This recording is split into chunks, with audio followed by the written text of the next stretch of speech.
நமது இல்லத்திற்கு உங்களை அன்போடு வரவேற்கிறேன். இன்றைக்கி நம்ம இல்லத்தில் ஒரு சத்தான ரெசிபி காலை உணவை தான் நம்ம பார்க்க போகிறோம்.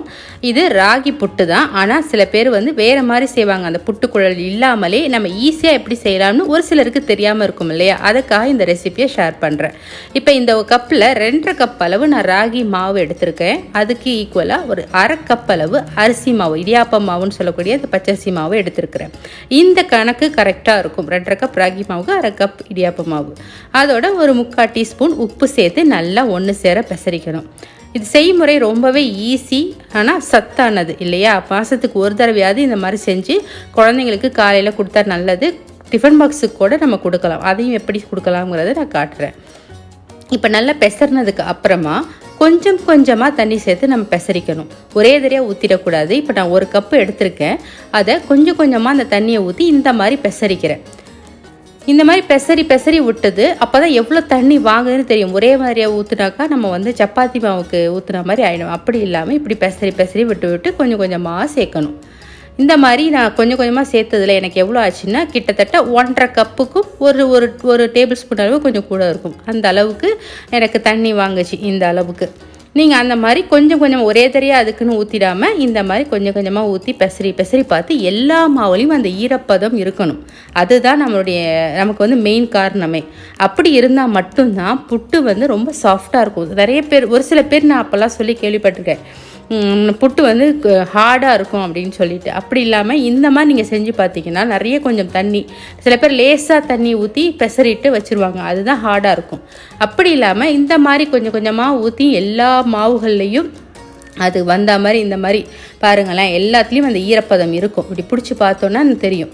இதுதான் பதம். இந்த அளவுக்கு நம்ம வச்சுருந்தா மட்டும்தான் ரொம்பவே புட்டு நல்லாயிருக்கும். இப்படி பெசரி விட்டுட்டு இப்போ கட்டியமாக இருக்கே, இது என்ன செய்கிறது அப்படிங்கிறதுக்கு தான் ஒரு ஈஸி மெத்தடு இது. நாங்கள் எங்கள் வீட்டில் நான் சின்ன வயசுலேருந்து எங்கள் அம்மா செய்முறை இது தான். இந்த மெத்தடு ரொம்பவே ஈஸியாகவும் இருக்கும், சாஃப்டாகவும் இருக்கும். புட்டு வெறும் ராகி மாவில் செஞ்சால் சாஃப்டாக இருக்காதுங்கிறதுனால தான் நம்ம அந்த அரிசி மாவும் சேர்த்துக்கிறோம். இப்போ பார்த்திங்கன்னா ஒரு இட்லி பாத்திரமே போதும் இதுக்கு. இட்லி பாத்திரத்தில் அந்த அடித்தட்டை நம்ம கவுத்து போட்டுட்டு தேவையான அளவு தண்ணி சேர்த்து, அந்த தண்ணி கொதிக்கிறது அந்த தட்டுக்கு மேலே வரக்கூடாது. அந்த அளவுக்கு பார்த்துக்கங்க. பார்த்துட்டு புட்டுக்குன்னு ஒரு கர்ச்சீஃப் தனியாக வச்சுருப்பேன். இந்த மாதிரி துணி, இந்த வெறும் புட்டு மட்டும்தான் நான் இதில் அவிப்பேன். அதனால் இதை அப்படியே வச்சுருப்பேன். இதை நல்லா தண்ணியில் நல்லா நம்ம இது பண்ணிட்டு நினச்சிட்டு இல்லை புழிஞ்சிட்டு இதை மேலே போட்டு இந்த தண்ணி லேசாக சூடு வரட்டும். அதுக்குள்ளே நம்ம என்ன பண்ணிக்கலாம் அப்படின்னா, ஒரு தாம்பலத்தில் இந்த மாதிரி ரவை அளவுக்கு இல்லாமல் அதையும் விட கொஞ்சம் பெருசாக இருக்கிற பொத்தல் அளவு இந்த சல்லடையில் இருந்தால் ரொம்பவே ஈஸியாக இருக்கும் நம்ம சலிக்கிறதுக்கு. இல்லைன்னா ரவை சல்லடையில் சலிங்க. ரவை சல்லடையில் ஆனால் கொஞ்சம் டைம் எடுக்கும். இந்த பொத்தையில் இருக்கும்போது ஈஸியாக சீக்கிரமே முடிஞ்சிடும். அந்த சூடு வரத்துக்குள்ளாட்டி இதை நான் சலிச்சிடுவேன். இப்போ பாருங்கள், இந்த மாதிரி கையை நல்லா இப்படி நான் இப்போ கரண்டியில் செஞ்சு சும்மா காட்டுறேன். நான் ஒத்த கையில் பண்ணுறதுனால அது நீங்கள் கையால் இப்படி தடவி விட்டு சலிக்கணும்.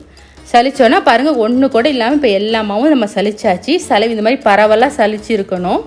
அப்போ தான் கட்டி ஒன்று கூட இருக்காது. கட்டி இருந்தாக்கா அந்த மாதிரி அழுத்தமாக இருக்கும். அந்த மாதிரி இல்லாமல் இப்படி செய்யும் பொழுது ரொம்பவே புட்டு ஒவ்வொரு வாயுமே சாஃப்டாக டேஸ்ட்டாக இருக்கும்.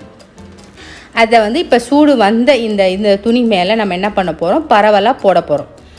அப்படியே சும்மா போட்டுவாமல் இப்படி பரவலாக போடும்போது அந்த கட்டி விடாமல் இருக்கும். கட்டி இல்லாமல் அந்த இதெல்லாம் உடச்சி விடுங்க. அப்போ தான் டேஸ்ட்டாக இருக்கும். இந்த கட்டியோடு அப்படி வைக்கும்போது ஆவியில் வேகும்போது அந்த கட்டிலாம் பொண்ணாகி பிடிச்சிக்கும். அப்போ அது அழுத்தமாக இருக்க மாதிரி இருக்கும். அப்படி இல்லாமல் இப்படி பரவி போட்டோன்னா நல்லாயிருக்கும். ரொம்பவே ஈஸியாக காலையில் செஞ்சிடலாங்க. இது செய்கிறது ரொம்ப ஈஸி. ராகி வாங்கி அதை ஊர்லெலாம் நம்ம அரைச்சி வச்சுக்குவோம் மாவாக. இப்போ இங்கே எங்கள் வெளிநாட்டிலலாம் ராகி மாவே கிடைக்கிது. அந்த மாதிரி வேலைக்கு போகிறவங்களும் வாங்கி வச்சுக்கலாம். மாவாகவே வாங்கி வச்சுக்கிட்டு அரிசி இடியாப்ப மாவும் வச்சுக்கிட்டு இந்த மாதிரி செஞ்சு மாதத்துக்கு ஒரு தடவையாவது நம்ம சாப்பிட்லாம். இப்போ எல்லாத்தையும் நான் பரவலாக கொட்டிட்டு கட்டி இல்லாமல் பார்த்துட்டு இந்த மாதிரி நம்ம கொஞ்சம் அந்த ஆவி அந்த உள் வரைக்கும் போகிறதுக்காக இந்த மாதிரி கேப் விடுறேன். அப்போ தான் சீக்கிரம் அந்த எல்லா மாவும் ஈஸியாக இதாகிடும். இல்லைனா உள்ளக்கு அப்படியே மாவு சல்லத்துக்கு இருக்கும். அதனால் அந்த கேப் விடுறது இது எங்கள் அம்மா சொல்லி கொடுத்தது. அதனால நான் அதை அப்படியே ஃபாலோ பண்ணுறேன். அவ்வளோதாங்க. இப்போது இதை மூடி நம்ம வேக வச்சிடும். ஒரு 10 நிமிஷத்துலேயே இது வெந்துடும். நல்லா ஃப்ளேமில் வச்சுருந்தோன்னா, மீடியமில் வச்சோன்னா ஒரு 15 நிமிஷம்னு வச்சுக்கோங்களேன். அவ்வளோதான் இதோட மேக்ஸிமம் டைமிங்கே. அதுக்கிடையில் நம்ம தேங்காய்லாம் துருவி ரெடியாக வச்சுக்கலாம். இப்போ பாருங்கள் நல்லா வெந்துருச்சு. அடி வரைக்கும் பாருங்கள், செக் பண்ணி பாருங்கள். பார்த்துட்டு அடி வரைக்கும் இந்த மாதிரி வெந்ததுக்கப்புறம் நான் இப்போ அதில் ஹாஃப் குவான்டிட்டி மட்டும் நான் எடுத்திருக்கேன். எடுத்து நான் ஒரு 1/4 கப் அளவு சீனி சேர்த்துக்கிறேன். சீனி வந்து நம்ம டேஸ்ட்டுக்கு ஏற்ற மாதிரி சூடாக இருக்கும்போது எடுத்து கிளறிடுங்க. சூடாக எடுத்து உடனே ஒரு பாத்திரத்தில் வச்சு அதில் சீனியை போட்டு முதல்ல கிளறிட்டோன்னா அந்த சூட்லேயே சீனி உருகும். அதுக்கப்புறம் நல்லெண்ணெயை நல்லா பரவலாக ஊற்றுக்கணும். எவ்வளோ வேணுமோ, அதுவும் நம்மளுடைய இஷ்டம் தான். நான் நிறையாவே ஊற்றுவேன். ஏன்னா அந்த ராகி அந்த நல்லெண்ணெயுடைய காம்பினேஷன் ரொம்பவே மணமாகவும் இருக்கும், டேஸ்ட்டாகவும் இருக்கும், சத்தும் கூட. அதோட ஒரு 1/2 கப் நான் தேங்காய் துருவல். இதுவுமே நம்ம டேஸ்ட்டுக்கு தான். சில பேருக்கு தேங்காய் ரொம்ப போட்டால் பிடிக்கும், சில பேருக்கு கம்மியாக இருந்தால் பிடிக்கும். நான் கொஞ்சம் கூடவே போடுறேன். இப்போ நல்லெண்ணெய், தேங்காய் இதெல்லாம் ரொம்ப நல்லாயிருக்கும். அந்த பச்சை தேங்காய் உடம்புக்கு நல்லது, வயிற்றுக்கு சமைச்சா தான் நம்ம கொழுப்பு. ஆனால் இது பச்சை தேங்காய் ரொம்ப நல்லது. அதோட இளந்தேங்காவாக இருந்தால் சூப்பராக இருக்கும். பாருங்கள், இப்போ கிளறி விட்டு எடுத்து நான் சர்வ் பண்ணுறேன். அவ்வளோதான், ரெடி புட்டு. ஒரு வாழைப்பழத்தை போட்டு இதில் பிசைஞ்சு சாப்பிட்டாலும் சீனியை குறைச்சிட்டு பிசைஞ்சு சாப்பிட்டா ரொம்பவே சூப்பராக இருக்கும். காலை உணவு செம டேஸ்டான உணவு இதுதான். இப்போ இந்த மாதிரி கிளறினதில் வந்து குட்டி குட்டி பாலாக உருட்டி குழந்தைங்களுக்கு ஒரு பவுலில் கொடுத்தீங்கன்னா கூட ரொம்ப விரும்பி சாப்பிடுவாங்க. நீங்கள் சும்மா ஸ்பூனில் அள்ளி சாப்பிட்றதுக்கு அலுப்புப்படுவாங்க.